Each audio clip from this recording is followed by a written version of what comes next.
Terrell نے فکر انگیز انداز میں سر کھجایا۔ اسے شیلا کا بیان سچ معلوم ہو رہا تھا۔ کیا تم نے بیوک کی ڈکی دیکھی تھی؟ اس نے پوچھا۔ نہیں، ٹام نے نفی میں سر ہلایا۔ اسے کھولنے کی ضرورت ہی محسوس نہیں ہوئی۔ میں چاہتا ہوں، ٹیرل کھڑا ہو گیا، کہ تم ابھی میرے ساتھ چل کر وہ جگہ دکھاؤ جہاں تم نے بیوک کھڑی کی تھی۔ ضرور۔ ٹام بھی کھڑا ہو گیا۔ میں ابھی اپنا جیکٹ پہن کر آتا ہوں۔ وہ کمرے سے گیا تو شیلا نے ٹیرل سے پوچھا، تمہارا مطلب ہے چیف کہ ہم واقعی ڈاکوؤں کی کار میں گھر آئے تھے؟ میرا خیال یہی ہے۔ بڑی عجیب کہانی ہے۔ میسکی نے ٹیرل کی طرف دیکھا۔ تمہارے خیال میں بیوک وہاں کیوں چھپائی گئی تھی؟ ٹیرل منہ ہی منہ میں کچھ بڑبڑا کر رہ گیا۔ یہ پادری اسے پسند نہیں آیا تھا۔ ٹام بیڈ روم سے جیکٹ پہن کر نکلا تو اس کا سفید چہرہ دیکھ کر شیلا گھبرا گئی۔ اسے اندیشہ ہوا کہ یہ بے وقوف کہیں سب کچھ برباد نہ کر دے۔ چلو چیف، ٹام نے کہا۔ شیلا نے آگے بڑھ کر اس کے گال پر بوسہ دیا۔ یہ ایک ایسی حرکت تھی جو ٹام کے خیال میں شیلا نے پہلے کبھی نہیں کی تھی۔ پھر اس نے کسی خیال رکھنے والی بیوی کی طرح ٹام کی ٹائی کی گرہ درست کی۔ ٹام کی طبیعت خراب ہے چیف، وہ بولی۔ مجھے امید ہے کہ تم اسے زیادہ دیر نہیں روکو گے۔ ہمیں زیادہ وقت نہیں لگے گا، ٹیرل نے یقین دلایا۔ پہلے ٹیرل اور اس کے پیچھے ٹام اور پھر بیگلر کمرے سے باہر نکل گئے۔ شیلا بیرونی دروازے تک ساتھ گئی۔ ان سب کو کار میں بیٹھتے اور پھر روانہ ہوتے دیکھا۔ وہ گھر میں لوٹ آئی۔ تم نے بہت اچھی طرح اپنا رول ادا کیا میری عزیزہ، میسکی بولا۔ میں خود بھی اس سے زیادہ نہیں کر سکتا تھا۔ خدا کرے وہ احمق کوئی غلطی نہ کرے، شیلا نے جیسے اپنے آپ سے کہا اور بیڈ روم میں جا کر دروازہ بند کر لیا۔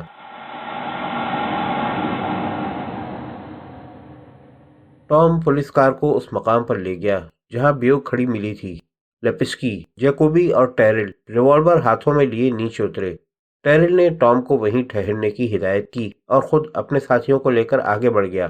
ٹام نے سگریٹ سلگایا تو اس کے ہاتھ کانپ رہے تھے، مگر اب وہ پہلے کے مقابلے میں زیادہ پرسکون تھا۔ بنگلے سے یہاں تک کا سفر اس کی توقع سے زیادہ بہتر رہا تھا۔ ان پولیس آفیسرز کے ساتھ جاتے ہوئے اسے لگ رہا تھا جیسے وہ حراست میں ہو، لیکن ایسی کوئی بات نہیں تھی۔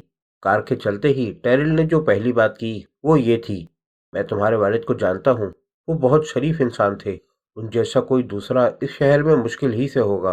انہوں نے میری بیوی کیری کا بڑی توجہ اور لگن سے علاج کیا جبکہ وہ شدید بیمار تھی۔ تمہیں پریشان ہونے کی ضرورت نہیں ہے، زندگی میں ایسے حالات پیش آتے رہتے ہیں۔ ٹام کو اپنے والد کا خیال آیا، وہ کوئی بہت ہی خاص قسم کے انسان ہوں گے، اس نے سوچا، لیکن اس نے کبھی اس کا احساس نہیں کیا۔ یہ تو جب ٹیرل جیسے پختہ عمر کے لوگ ان کا ذکر کرتے ہیں تو ان کی یاد تازہ ہو جاتی ہے۔ انہوں نے میرے ساتھ بھی ہمیشہ اچھا برتاؤ کیا، لیکن میں اس قدر بے بہرا تھا کہ کبھی ان کی محبت کو نہیں سمجھا، نہ اس کا اعتراف کیا۔ سگریٹ کے کش لگاتے ہوئے ٹام کو اس دولت کا خیال آیا جو باغ میں دفن تھی۔ وہ ضرور پاگل ہو گیا تھا کہ شیلا کو منمانی کرنے کی اجازت دی۔ اسے وہ کارٹن دیکھتے ہی پولیس کو اطلاع کر دینی چاہیے تھی۔